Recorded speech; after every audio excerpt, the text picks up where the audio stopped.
Assalamualaikum warahmatullahi wabarakatuh. Perkenalkan, nama saya Nadila Dwi Putri dengan NIM 2002526116366. Di sini saya akan menjelaskan tentang perkembangan konsep pemfungsian seni di negara Amerika Serikat. Konsep pendidikan seni di Amerika Serikat mengalami perubahan dari waktu ke waktu, sesuai dengan periodisasi di depan. Perubahan itu dapat pula dikelompokkan menjadi periode perintisan, pertumbuhan, dan perkembangan.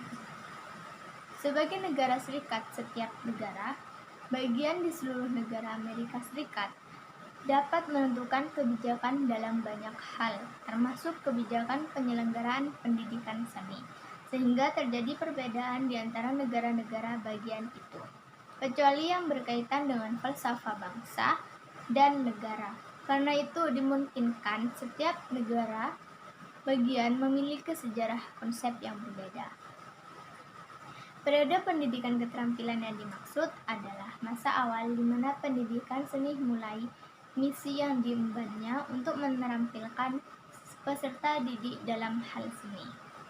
Periode pendidikan progresif adalah masa di mana munculnya wacana disusul dengan gerakan sampai diterimanya konsep pendidikan progresif dalam pendidikan seni.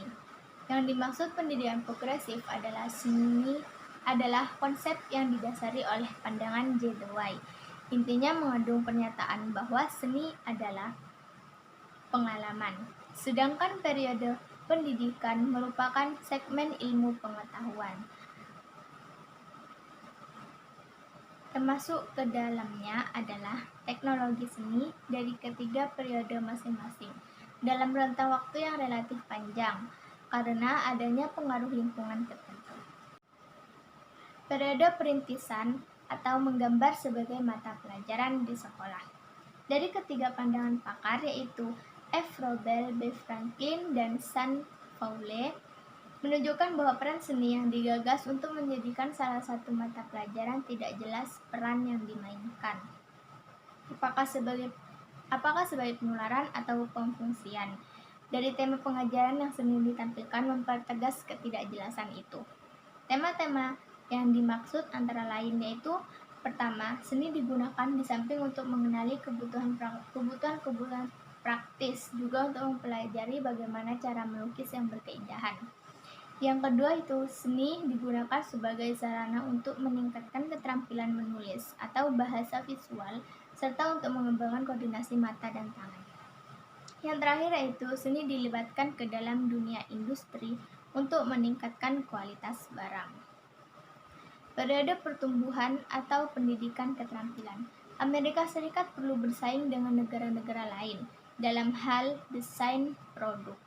Untuk itu, negara perlu menyiapkan calon desainer yang handal. Salah satu kemahiran untuk desainer handal adalah menguasai kapabilitas terampil menggambar.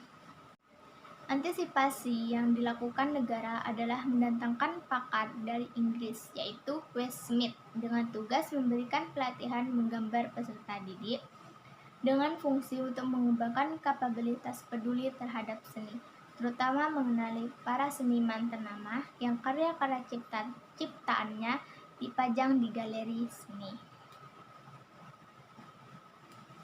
Periode perkembangan atau pendidikan progresif. Dalam tahun 1920, muncul pandangan baru dalam pendidikan yang diikuti dengan gerakan untuk mensosialisasikannya. Para pendukungnya mendirikan sebuah asosiasi yang disebut Asosiasi Pendidikan Progresif. Tujuan asosiasi adalah untuk memperbaharui pandangan yang selama ini dianutnya. Gerakan pembaharuan ini juga masuk wilayah pendidikan seni. Karena itu, mata pelajaran menggambar perlu dideskripsikan kembali yang sesuai dengan pandangan baru tersebut. Gerakan progresif ingin menghilangkan pandangan tersebut karena sebagai pandangan yang salah, dengan alasan bahwa anak-anak bukan orang dewasa kecil. Dalam proses belajar, mereka melakukannya secara aktif, berupaya dan membuat keputusannya secara mandiri, sehingga hasil yang dicapai dalam kegiatan seni merupakan hasil yang maksimal dalam ukurannya sendiri. tidak dapat dibandingkan dengan hasil yang dicapai oleh orang lain, apalagi orang dewasa. Yang terakhir yaitu periode pendidikan akademik atau seni sebagai sosok pengetahuan. Keberhasilan Rusia dalam mencapai ruang angkasa mengakibatkan perubahan dalam sistem pendidikan Amerika. Pada tahun 1958, Kongres mengesahkan Undang-Undang Pendidikan Pertahanan Nasional untuk memacu pembaharuan kurikulum matematika, ilmu pengetahuan, dan bahasa asing. Dengan perubahan kurikulum ini dimaksud untuk menyiapkan peserta didik sebagai calon warga negara yang tangguh dalam bidang ilmu serta teknologi, khususnya yang berkaitan dengan program ruang angkasa. Periode akademik ini merupakan jawaban atas tantangan perkembangan ilmu dan teknologi. Pengaruhnya dirasakan oleh Indonesia, baik yang positif maupun yang negatif. Berdasarkan survei UNESCO pada tahun 1970-an, pelajaran pendidikan seni tidak terdapat di kurikulum sekolah di semua negara bagian. Dari kurikulum yang ada, terdapat perbedaan substansi. Sekalipun demikian, ada kecenderungan umum bahwa isinya mengiblat ke apa yang sedang terjadi di masyarakat kesenian. Para seniman dengan konsep terbukanya beramai-ramai melakukan sebagai percobaan memanfaatkan hasil perkembangan teknologi.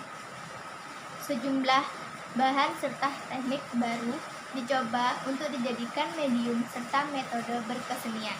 Kolaborasi antara cabang seni dan antara seni dan bukan seni dikembangkan. Sementara medium dan metode kerja yang lama tidak ditinggalkan. Sekian presentasi dari saya. Jika ada yang kurang, mohon maaf dan terima kasih. Wassalamualaikum warahmatullahi wabarakatuh.